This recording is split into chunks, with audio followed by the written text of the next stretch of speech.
So thanks for watching another one of our expert interviews. I am Rosie Viva and I am currently Pruzan's athlete in residence.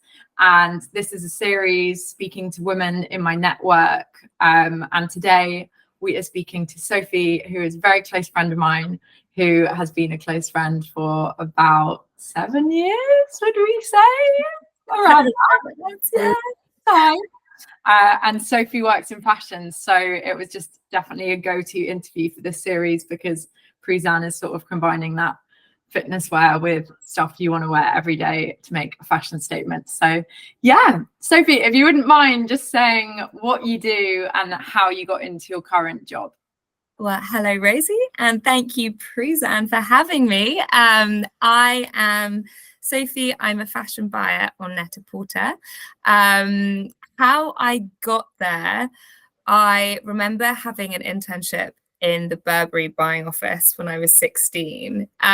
Completely by chance, I met this woman and being 16 and quite plucky, introduced myself on holiday in Morocco. And I just remember seeing all these women in like sky high heels, impeccably dressed. And I was like, this is where I need to be.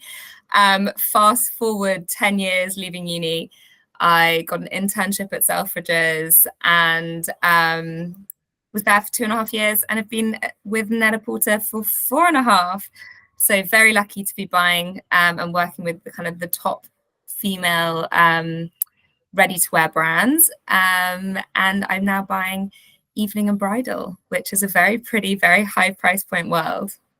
Wow. In a nutshell. That's nice to like ask you a perform like that because you're so modest that you never go into your job. But my next question was going to be, I know that you also enjoy styling, and I was going to say, what is your approach to styling? So for me, and for my personal style, it's very much like wardrobing mainstays, whether that's like an amazing black Blase Milano blazer, a gorgeous totem silk shirt I can wear, or, you know, an amazing pair of denim. For me, it's got to be timeless. It's got to be well made. It's got to live in your wardrobe for years, a lifetime. Can be cross-styled. I once remember reading something someone said about, you hang whatever you buy on the edge of your wardrobe and you think about it. And if you can't find like 3 different ways that you would wear it, then it's got to go. So yeah, I'm not a big fan of fast fashion. It's got to last forever. It's got to be good quality, and it's got to go with a lot of different things in your wardrobe. I have an additional question. What is the most prized possession in your wardrobe which you've had for the longest amount of time? Ooh, that is a really good one. I think one of the first things I bought with my Net-a-Porter discount as staff, that is one of the big perks, is a Saint Laurent blazer. And whilst that has been in my wardrobe for 4 years, I know it's going to be there for many, many more. I also love some of my bags, which I have an approach to bags, which I'll probably give my Gucci Jackie to my children because that's not going out of fashion anytime soon. So my next question, obviously with Pruzan, it's a running brand, and you've probably seen me wear it in both running with you and also day to day. But how do you feel about sports influence on fashion, ready to wear especially? Yeah, I love the sporty influence on fashion. I feel like there was a huge shift in COVID and a mass casualization of the industry, but like the world, you know, going to an office nowadays, like everyone's wearing flat shoes, everyone's wearing trainers, you know, gone is the day of the heel, which quite frankly, I'm thrilled about. But, you know, like there are different things like, you know, the tennis skirt and Wimbledon and box pleats. We're seeing a huge, you know, I've seen so many box pleat skirts in this last market. And then you get films like Challengers that have a huge influence on kind of bringing the tennis core back in. I think Varsity has, you know, a huge traction in the industry. You know, Gigi Hadid's brand, Guest in Residence, that has, you know, the Varsity striped jumper is one of their kind of key items. Loewe did a really cult kind of striped polo last season. So there's a lot of sporty influences, and I think now more than ever after COVID, where like comfort is key, and you know, we're all quite thankful about that. So I'm all for sports influence on fashion. Great. I'm not sure whether you'd approve of my football shorts to wear. You're one of the few people I know that can really, really rock them, Rose. So I'm always a fan. Thanks. Yeah, no, I've definitely integrated sportswear into the office. I don't know whether it's allowed or not, but yeah, it's working, and it means I can walk to work. So I'm very glad about that. But you just mentioned Gigi Hadid's brand, but if you could name one brand where they've really brought in that sporty look, which you love or which you like buy regularly, is there one you would sort of recommend people to go to who love that style? That's a really good question. I think it would be Loewe. Now, I'm not saying I can afford to buy the brand, but being a pure onlooker and buyer of the brand for many years when I was buying the power department, they always do like really cool knits, like sporty influences. They too did quite a cool football short row last 3 seasons ago. So I feel like they're always so on the money with that kind of like sporty but very, very chic. Love it. Great answer. I'll have a look. Might have to be a Depop. But yeah, is there a favorite sort of, I know now that brands often collaborate with one another and bring over one style to someone new. Is there a collaboration which you've maybe had in Net-a-Porter which you would say has been a highlight to oversee? So one of my favorites, and I think I'm a huge Gucci fan. I think they're really at the forefront of kind of like, whether it was extended sizing and, you know, really embracing curve, or whether it's like these huge like commercial brand collaborations. And I remember when they did Gucci North Face, and it was like a huge moment, and they even did like a Gucci tent, and it was just completely bonkers, and everyone went nuts for it. So I think that was an amazing one. Loewe On has been so successful, and yeah, I think those are then that was like the catalyst, and then you've had like Gucci, Adidas, like everyone's jumped on the bandwagon, but honestly the consumer loves it. Yeah, and I guess also trainers is such a sort of place where these brands make those collaborations. I know with Gucci and Adidas, it's huge hype shoes. We were talking the other day about what's going to be the next Samba. Who knows? Back in stock, maybe. Right? I'm a big fan of back in stock, but yeah. With the sporting world, I guess, is there any sort of athletes who you've become aware of because of their style, who you would highlight? Ooh, do you know what? A lot of the like younger athletes coming up have very sporty style, like Coco Gauff, like quite branded, nice and sporty. I'm sure some of them are paid brand partnerships, but the sports woman that I love her style the most is Maria Sharapova. I just think she's so chic, and she's always just got this back to wardrobing. She's always dressed so chicly, whether that's like out and about or on the red carpet. You know, she's always wearing beautiful tailoring or like really cool double denim, or it's always very low key and very elegant.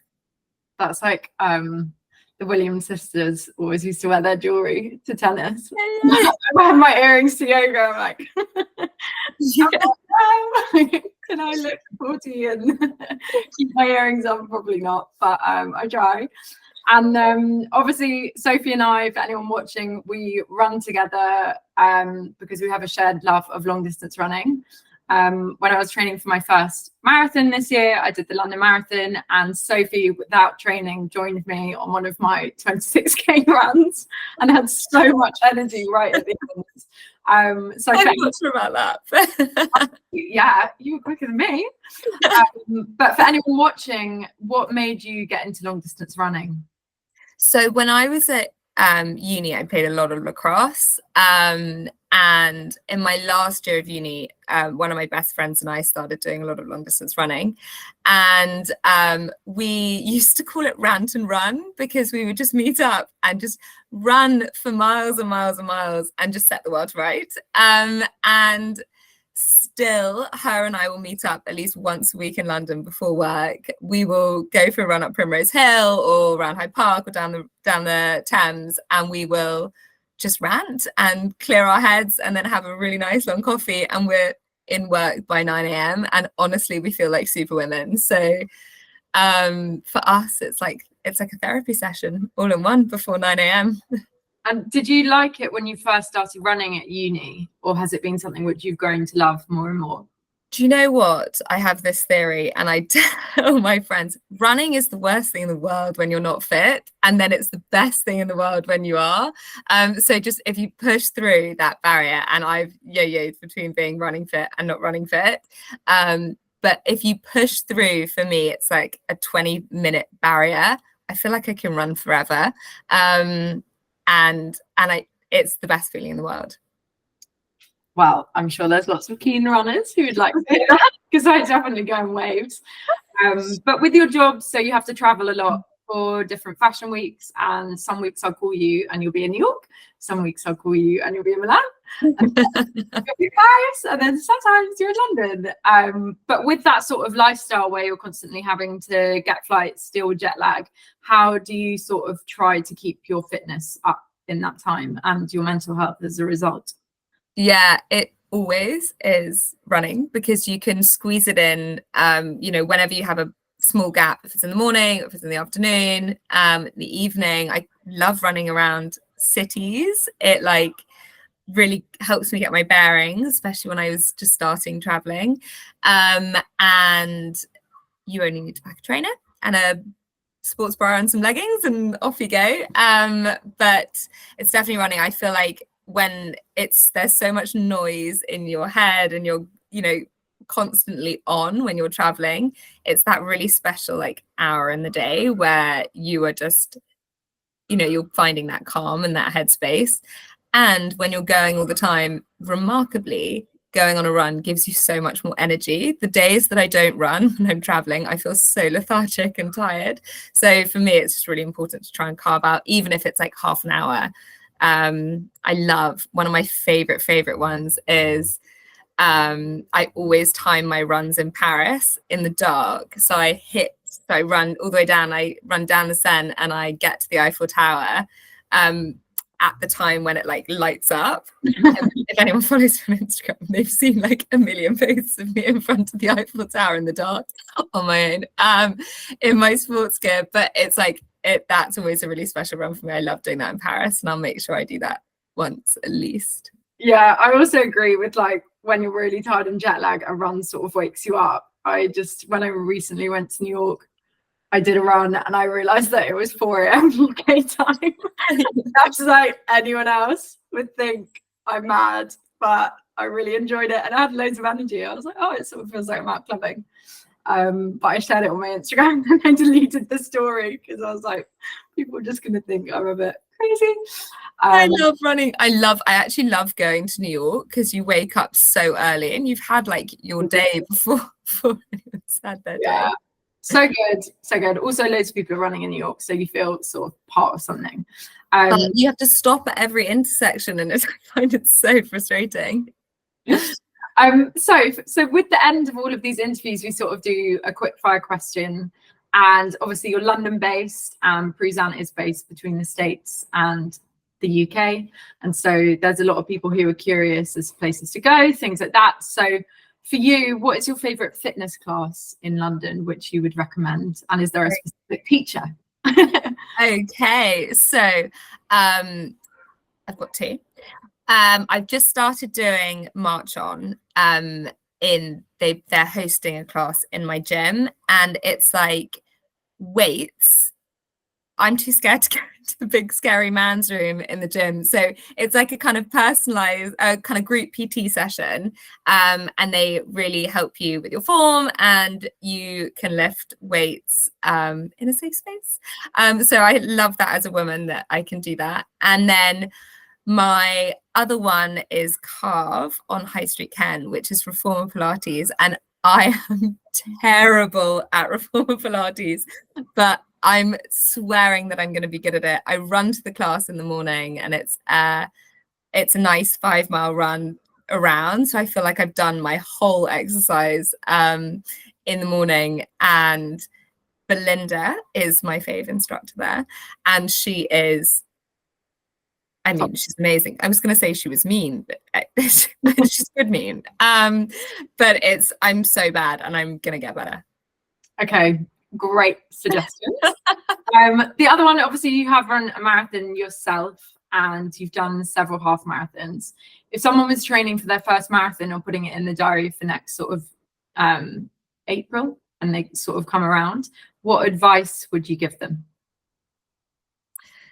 It's a really long way. I loved my marathon training, and as you know from having run with me a lot, I love chatting as I run, which seems completely bananas, but I think the reason I loved mine so much is I did it with my fiance, and having a buddy that you can train with, and like someone else that does the training's the hard bit, right? So like having someone that will get up with you in the morning before work and do a training run, or go on a 18-mile run on a weekend and eat huge bowls of porridge with you at like 6 a.m. so you can run it all off. It's like that for me was just having a partner to do it with, a partner in crime. And for our marathon, we crossed the line at the same time to the second, so neither of us can argue about who came slightly first. Oh, yeah, no, that's something I've learned to deal with, that you like to chat. I would rather put my music in. But Sophie has changed my opinion of talking on a run, because you can talk, and I've realised that you can combine the two. And also, it's really good thinking about your running and your breathing for a second, and it helps sort of distract you. And for those longer runs, it's so good to break up 10 kilometers chatting, 10 kilometers I put my headphones in and don't speak to Sophie, 10 kilometers I then like listen to her again. So yeah, it definitely helps. It's really good to regulate your breathing. Yeah. Another piece of advice. Lastly, I know you're a reader, you listen to a lot of podcasts when you run on your own, and you also watch films and docs. So is there anything you've seen recently which you would recommend someone to get on the bandwagon for? So podcasts are my main thing, and anyone that knows me knows that I love a podcast, and I listen every day to the Times podcast, Stories of Our Time, and the Guardian podcast, Today in Focus, and they give you like a really nice little snapshot of kind of public affairs and what's going on in the world. They also do kind of spin-offs of investigative journalism, which I'm obsessed with, and I quite like to think that I'm a little true crime nut half the time. So definitely those, but otherwise, what other podcasts do I like? I like Serial, How I Built This, and I like Grace Beverley's one as well. She interviews a lot of important female figures. Good answer. Well, thank you, Sophie, for being our third expert interview in this series. And I know that you have ordered some of the marathon shorts from Pruzan as well. So looking forward to seeing you wearing those. I'm so excited. Thank you so much for your time this evening, and looking forward to sharing this one.